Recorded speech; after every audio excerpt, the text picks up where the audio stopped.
दो बातें हुई। एक तरफ जम्मू कश्मीर में रहने वाले सभी राष्ट्रवादी सोच रखने वाले नौजवान, युवा, मातृशक्ति, बहनें और हर इलाके में, हर गांव में, मैं समझता हूं चाहे वो राजपूत बरादरी हो, चाहे वो मुसलमान भाई हो, हर कोई, दलित वर्ग हो, ओबीसी समाज हो, उन्होंने अपने प्रिय महाराजा हरि सिंह जी की छुट्टी वो जो ऐलान हुआ और उनका जो जन्मदिन था कल 23 सितंबर को, वो बड़े हर्षोल्लास और एक पर्व की तरह मनाया। और उसके साथ साथ 100 साल पहले महाराजा साहब का जो राज तिलक हुआ उसको भी मनाया। इनके दो खुशियां एक साथ मनाई। और दूसरी तरफ विडंबना देखिए कि जम्मू कश्मीर में जो नेशनल कॉन्फ्रेंस की सरकार जिसकी सरपरस्ती उमर अब्दुल्ला साहब कर रहे हैं, वो स्टेट हॉलिडे वाले दिन एक कैबिनेट मीटिंग करते हैं।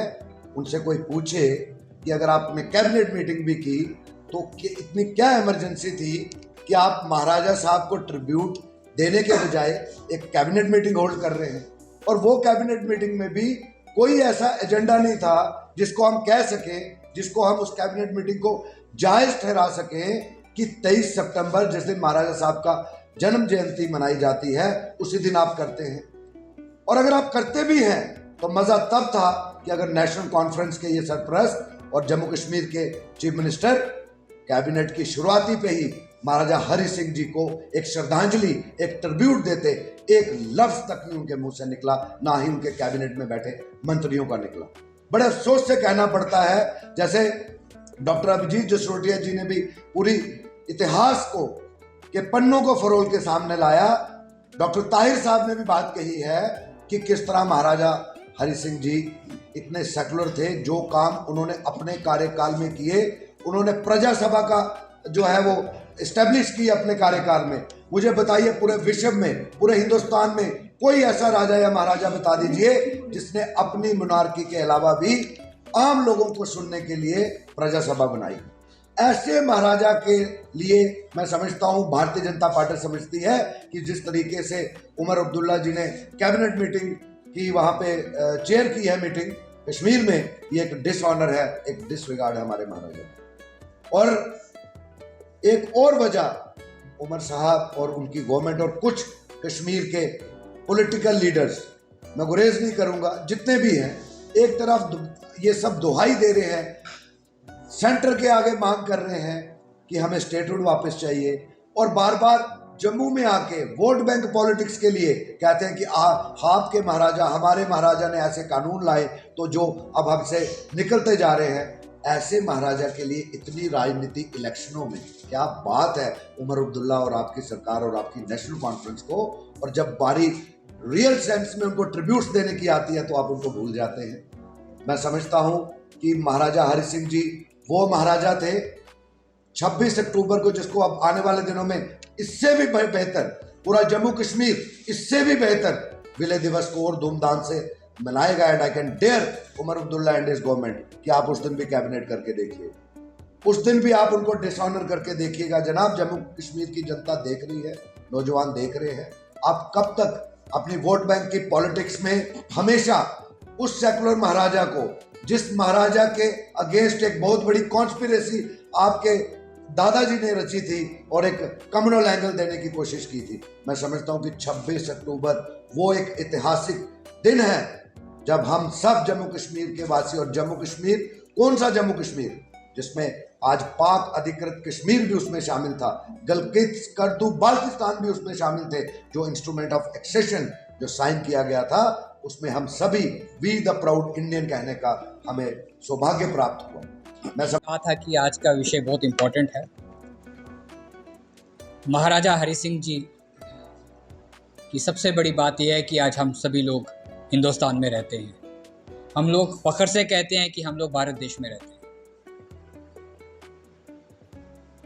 सबसे बड़ी अगर उनकी बात की जाए, हर जाति, हर रिलीजन के इंसान से वो हमदर्दी करते थे, प्यार करते थे और हर किसी के लिए तरक्की चाहते थे। ये बहुत बड़ी बात थी। एक बार का वाकया है कि वो जम्मू से कश्मीर की तरफ जा रहे थे अपने काफले के साथ, और रास्ते में एक, जैसे आज भी हम देखते हैं कि एक जगह पे उनके काफले के आगे भेड़ बकरियों का झुंड आ जाता है और उनकी गाड़ियां रुक जाती हैं। और उनका जब गार्ड उतरता है और उसको कहता है बकरवाल को कि जल्दी रास्ता क्लियर करो वरना गोली मार दूंगा, और बकरवाल का क्या जवाब था कि मुझे गोली मारनी है तो मेरे सीने पे मारो, शायद तुम्हें ये नहीं मालूम कि महाराजा का राज है, हरि सिंह जी का राज है इस जम्मू कश्मीर के अंदर, हमें कोई हाथ नहीं लगा सकता। जबकि वो महाराजा हरि सिंह साहब को जानता भी नहीं था। ये बात सुन के हरि सिंह साहब गाड़ी से नीचे उतरते हैं और उसको गले से लगाते हैं और खुश होते हैं कि मेरी प्रजा, मेरे लोग मेरे पे कितना एतबार करते हैं, उनको मेरे पे कितना भरोसा है। ये छोटी बात नहीं थी। और अगर दूसरी बात की आपको एग्जाम्पल दूं, एक बार महाराजा साहब फिर कश्मीर जा रहे थे अपने काफिले के साथ और उनके साथ दूसरी स्टेट का भी एक राजा साथ था। और जब उस राजे की एक गुज्जर बकरवाल एक औरत के ऊपर, एक लड़की के ऊपर नज़र पड़ती है तो उसने उसकी तारीफ़ करनी शुरू कर दी। और महाराजा साहब को ये चीज़ अच्छी नहीं लगी। उन्होंने वहीं पे अपना काफिला रोका और उस राजा को कहा कि आप यहाँ से उतर जाइए और वापस जाइए, आप मेरे साथ आगे नहीं जा सकते। ये राजा साहब की अगर हम बातें, ऐसी मिसालें अगर बतानी शुरू करें, एक नहीं दो नहीं, बहुत सारी मिसालें हैं हम लोग। और मेरे बड़े भाई जोरावर सिंह जी हमारे साथ हैं। देखिए, आज की जो प्रेस कॉन्फ्रेंस बुलाई गई है ये एक बड़े इंपॉर्टेंट विषय और बड़े गंभीर विषय के ऊपर है। और ये विषय ये है कि जिस तरह से कल आपने देखा पूरा जम्मू और रादर पूरा जम्मू कश्मीर जो है महाराजा साहब के जन्म दिवस को बड़े हर्षोल्लास के साथ मना रहा है। और महाराजा साहब का जन्म दिवस केवल हिंदुओं ने ही नहीं, यहाँ के मुसलमानों ने, यहाँ के सिखों ने, यहाँ के सभी लोगों ने उतने ही हर्षोल्लास के साथ मनाया जितने किसी और ने मनाया। लेकिन हमारे यहाँ के मुख्यमंत्री साहब और नेशनल कॉन्फ्रेंस के बाकी लीडर हमें कहीं नजर नहीं आए। महाराजा साहब के इसी जन्मदिन की ऑफिशियल छुट्टी जो है, जो 60-61 सालों बाद जो कांग्रेस ने हमें कभी नहीं दी, जो हमें मिली, क्या उसके ऊपर इस जम्मू कश्मीर यूटी के मुख्यमंत्री का उनको ट्रिब्यूट नहीं देना चाहिए था? और यही नहीं, उनके काबीना के 2 मंत्री, और मुझे बुरा ही लगता है जब मैं ऐसी बात बोलता हूं, मुझे तो लगता है कि शायद जो काम उन्होंने किया है, उनको लगता है कि एक ट्वीट से शायद काम चल जाएगा। तो मैं उन दोनों मंत्रियों को ये बताना चाहता हूं कि महाराजा साहब की शख्सियत तुम्हारे इस ट्वीट की मोहताज नहीं है। आज तुमने बता दिया कि तुम ही भी उसी रंग में डूबे हो जिस रंग में ये नेशनल कॉन्फ्रेंस डूबी गई। और वो रंग जो है वो लोगों को बांटने का रंग है। वो रंग वो है जो हिंदू और मुसलमान को लड़ाता है, सिख और ईसाई को आपस में लड़ाता है। लेकिन महाराजा साहब जिनके वचन थे, अगर आपको याद होगा, जस्टिस इज माई रिलीजन। और आज हम सब डोगरे जो महाराजा साहब को अपने भगवान की तरह समझते हैं, हम सब के सब उनके लिए खड़े हैं। और ये जो काम उमर साहब और उनकी सरकार और उनके 2 जम्मू के मंत्रियों ने किया है, उसकी हम कड़ी निंदा करते हैं। महाराजा साहब की शख्सियत के ऊपर कुछ बातें मैं कहूंगा। और मेरे साथ हमारे गुज्जर लीडर डॉक्टर हमारे साथ हैं, डॉक्टर ताहिर चौधरी, ये आपको बताएंगे कि किस तरह से खासकर गुज्जर कम्युनिटी और मुस्लिम्स के लिए उनके मन में क्या स्नेह था। उसके बाद इंस्ट्रूमेंट ऑफ एक्सेशन के ऊपर मेरे साथ हमारे बड़े भाई जोरावर सिंह जी बोलेंगे।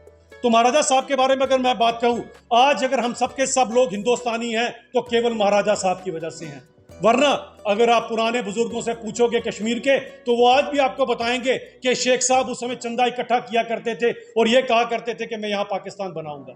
अगर आज हम प्राउड हिंदुस्तानी हैं तो केवल और केवल महाराजा साहब की वजह से। वरना आज हम भी पाकिस्तानियों की तरह 450 रुपए किलो आटा की लाइन में लगे होते और हमें पेट्रोल और डीजल तो नसीब ना होता और नई नई गाड़ियां ना निकलवा के हम ये देख रहे होते कि गधा कौन सा अच्छी ब्रीड का जो हम ले सकते हैं।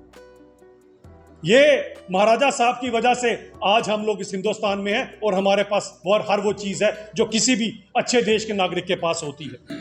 यही नहीं, मैं महाराजा साहब की एक और बात बताना चाहता हूं कि अगर वो गलती हो जाती उस समय और अगर आज हम पाकिस्तान में होते तो यहाँ कोई सेफ ना होता, हमारे यहाँ पर किसी की बच्ची सेफ ना होती। क्योंकि पाकिस्तान जैसे देश में अगर किसी की जवान बच्ची फोत हो जाती है तो उसके माँ बाप उसके कब्र के ऊपर महीना महीना पिंजरा डालकर पहरा देते हैं। ये हालत है वहां पर महिलाओं की, ये हालत है वहां पर बच्चियों की। आज भी गिलगित बल्तिस्तान में रहते हैं, आज भी गिलगित बल्तिस्तान की बुजुर्ग महिलाएं रात को 2 रोटियां एक्स्ट्रा बनाती हैं कि कब भारत की फौज आएगी और इस पाकिस्तान के जुल्म सितम से हमें बचाएगी। ये थे हमारे महाराजा साहब। और एनसी को कम से कम ये पता होना चाहिए कि महाराजा साहब ने क्या कुछ नहीं किया। नेशनल कॉन्फ्रेंस को ये पता होना चाहिए जो महाराजा कहते थे जस्टिस एंड माय रिलीजन, वो सही में जस्टिस इज माय रिलीजन कहते थे। एनसी की तरह एक आंख से नहीं देखा करते थे। उनके समय में अगर 2 कॉलेज जम्मू में बने तो 2 ही कश्मीर में बने, 8 स्कूल अगर जम्मू में बने तो 8 ही कश्मीर में बने। उनके समय में कभी मतभेद नहीं किया गया। महाराजा साहब दिवाली शायद इतने हर्षोल्लास से नहीं मनाते जितनी ईद मनाया करते थे, क्योंकि उनके लिए सभी लोग बराबर थे। यही नहीं, आज उमर साहब, आप और आपकी पार्टी और आपके वालिद और आपके दादाजी, ये सब ऋणी है महाराजा के। अगर आज आपके परिवार को कोई जानता है तो ग्रेट महाराजा हरि सिंह जी की वजह से जानता है, वरना आप भी एक आम परिवार की तरह शायद किसी डाउन टाउन में रह रहे होते।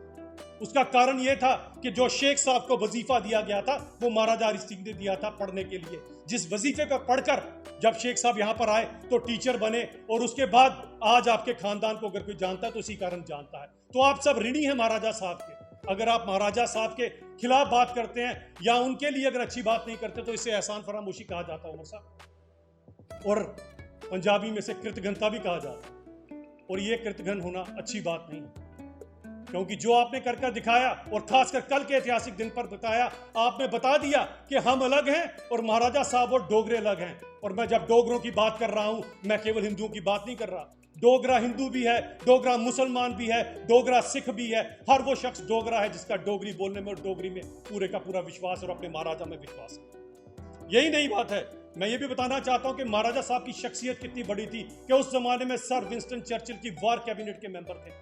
और हमें आज भी याद है उन्होंने नेहरू जी से क्या कहा था कि मुझे, क्योंकि नई नई हमारी फौज बनी थी, मुझे फौज दे दीजिए अपनी, मैं इनके साथ आपको आधा पाकिस्तान ला कर दूंगा। लेकिन खैर, नेहरू जी को शेख साहब की बात पे ज्यादा यकीन था, महाराजा साहब की बात पे कम यकीन। और यही नहीं, आज अगर हमारा हिंदुस्तान आजाद है तो ये बात याद रखिएगा कि ग्लोबल प्लेटफॉर्म के ऊपर सबसे पहले अगर किसी ने हिंदुस्तान को आजाद करने की बात की थी तो वो महाराजा हरि सिंह थे। 1932 की गोलमेज कॉन्फ्रेंस में उन्होंने डंके की चोट पर पूरी दुनिया को कहा था, अंग्रेजों भारत छोड़ो, जिसका खमियाजा उन्हें भुगतना पड़ा। और अंग्रेजों ने वो षड्यंत्र नेहरू जी की तरफ से लगाया और शेख साहब की वजह से महाराजा साहब को उन्हीं की रियासत से बाहर निकाल दिया गया। और यही नहीं, उन महाराजा साहब को यह भी कहा गया इसी कांग्रेस द्वारा कि तुम दोबारा जम्मू कश्मीर की इस धरती पे अपने पांव नहीं रखो। और आखिरी ख्वाहिश थी मेरी महाराजा की, वो ये ख्वाहिश थी कि कम से कम मेरी राख तो मेरे जम्मू कश्मीर के ऊपर छिड़क दी जाए, जिसके लिए उस समय इंडियन एयरफोर्स को पैसे तक जमा करा दिए थे। लेकिन उन्होंने ये भी नहीं होने दिया इस कांग्रेस ने। आप लोगों ने जो पाप महाराजा के साथ किए हैं उसका खमियाजा तो आपको एक ना एक दिन जरूर भुगतना पड़ेगा। और मैं एक बात कहना चाहता हूं, उमर साहब याद रखिएगा, मोदी जी ने यहां पर आके कहा था कि असी डोगरे आखने आ शाने करने, असा जित्तियां ने जंगा कमसाने करने। अगर ऐसी बात आएगी तो ये डोगरा एक दिन आपको जरूर बताएगा कि डोगरा क्या कर सकता है, क्योंकि यही डोगरा और इनके महाराजा हैं जिसने पहली बार अगर हिंदुस्तान की सरहदें हिंदुस्तान से भी आगे गिलगित बल्तिस्तान तक पहुंचाई है तो इन्हीं डोगराओं के महाराजाओं ने, इन्हीं डोगराओं के जनरल ने पहुंचाई है। इसके लिए आप सबको ऋणी होना चाहिए। और जो आपने कल किया है इसके लिए मैं कड़ी निंदा करता हूँ, आपकी भी निंदा करता हूँ। और जम्मू के जो 2 जयचंद हैं जिन्हें लगा कि उनके महाराजा सिर्फ उनके ट्वीट के मोहताज है, उनकी भी कड़ी निंदा करता हूं।